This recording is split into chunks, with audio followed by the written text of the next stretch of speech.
Vibha classes में आपका बहुत बहुत स्वागत है। आज क्लास 12वीं की हिंदी आरोह में संकलित सहर्ष स्वीकारा है कविता के प्रश्नों के उत्तर जानेंगे। तो आइए देखें क्या प्रश्न है। प्रश्न नंबर 1, टिप्पणी कीजिए। गर्बीली गरीबी भीतर की सरिता, बहलाती सहलाती आत्मीयता, ममता के बादल। गर्बीली गरीबी, गरीब रह के भी यदि अपने सिद्धांतों के अनुसार जीवन जिया जाए, नैतिकता और स्वाभिमान युक्त जीवन जिया जाए, तो इस गरीबी में भी गर्व है। गर्वयुक्त गरीबी, इसी को गर्बीली गरीबी कहते हैं। और दूसरा है भीतर की सरिता। हमारे विचारों और भावों का उद्गम स्थल मन है। सारे विचार और भाव का स्रोत मन ही है। तो अंतर्मन से विचार और भावों के प्रवाह को कवि ने भीतर की सरिता कहा है।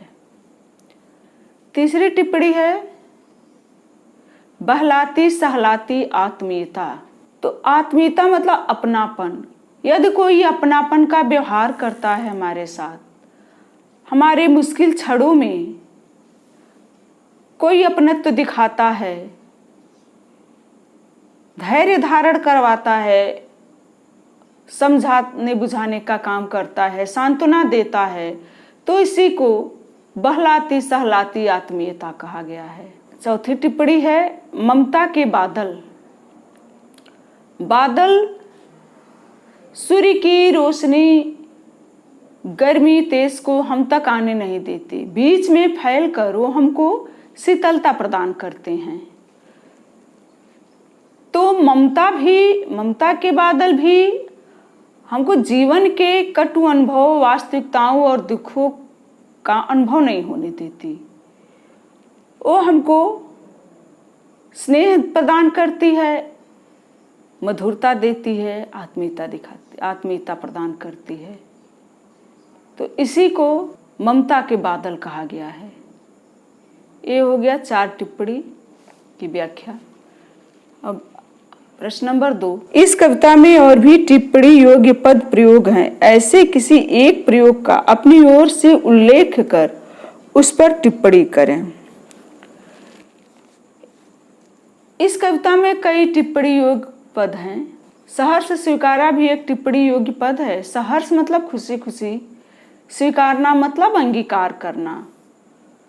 तो जीवन में जो कुछ भी मिले, हर्ष, विषाद, सुख, दुख, उतार चढ़ाव, हार जीत, खट्टे मीठे अनुभव, सबको खुशी खुशी स्वीकारना ही सहर्ष स्वीकारना है।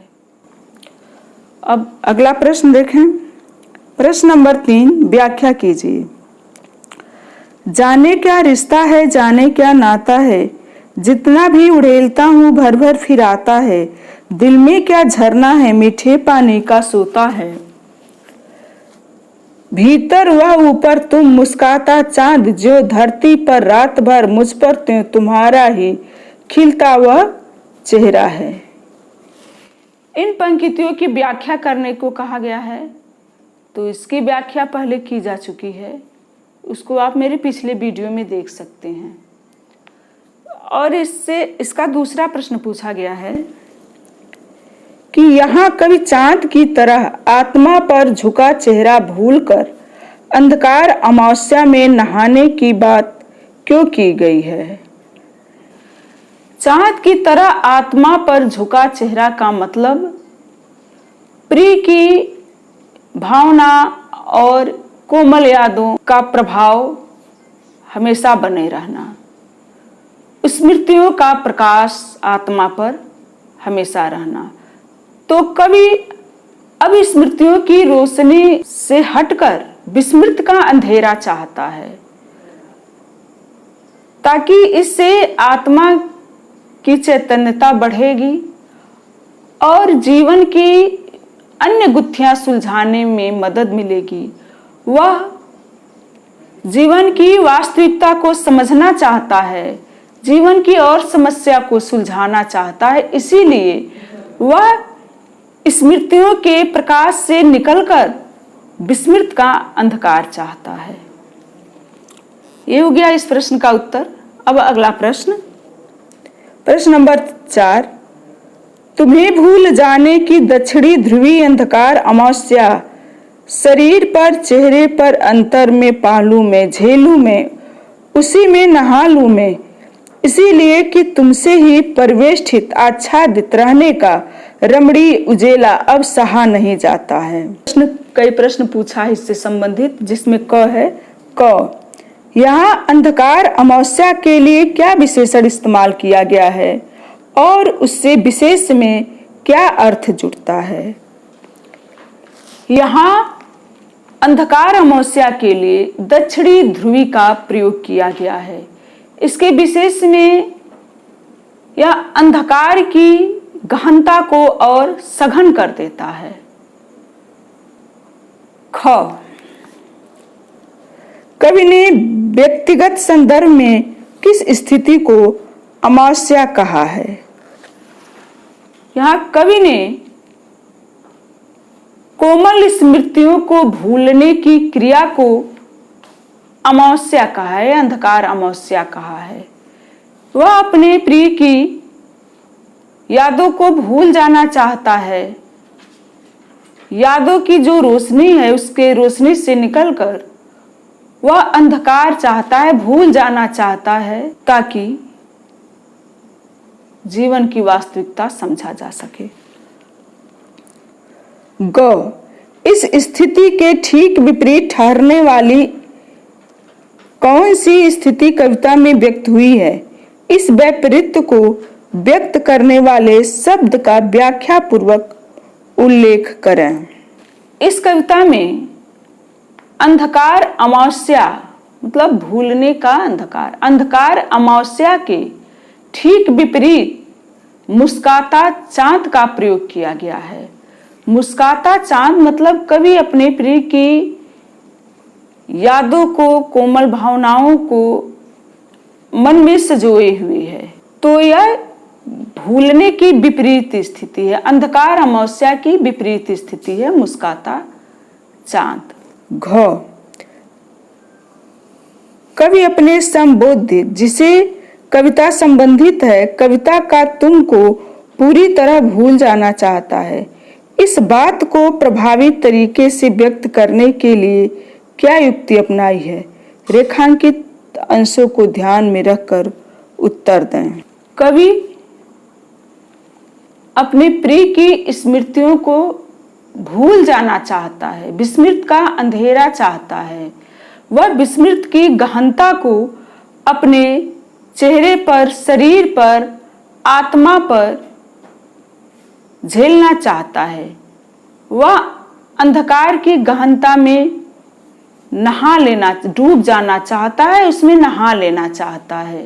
ये हो गया इस प्रश्न का उत्तर। अब अगला प्रश्न देखें क्या है।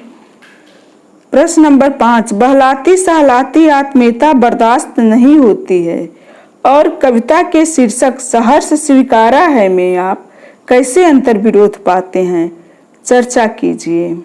कवि एक तरफ अपने प्रिय के यादों को, स्मृतियों को, भावनाओं को मन में सजोए हुए है और जीवन में जो कुछ है, जो कुछ उपलब्धियां हैं, जो कुछ भी मिला है उसको उसे सहर्ष स्वीकारा है। लेकिन बहलाती सहलाती आत्मीयता उसे बर्दाश्त नहीं होती। यह एक दूसरे के विपरीत स्थिति है, क्योंकि यदि जीवन में सब कुछ खुशी खुशी स्वीकार लिया गया है तो बहलाती सहलाती आत्मीयता क्यों नहीं स्वीकार हो रही है? कवि कहता है कि बहलाती सहलाती आत्मीयता स्वीकार नहीं होती और कविता का शीर्षक ही है सहर्ष स्वीकारा है, जिसमें कि जीवन के खट्टे मीठे जो भी अनुभव है, जो भी मिला है हमको, उसको कवि खुशी खुशी स्वीकार लिया है।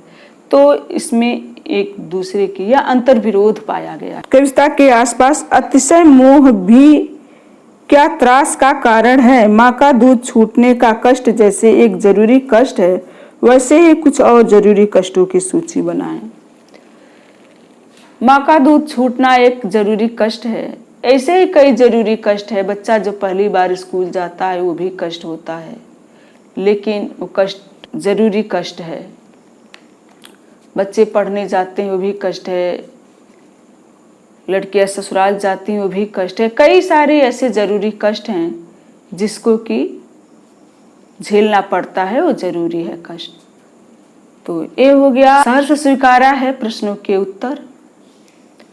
आपको समझ में आ गया होगा। अगले वीडियो में हम फिर मिलेंगे। धन्यवाद।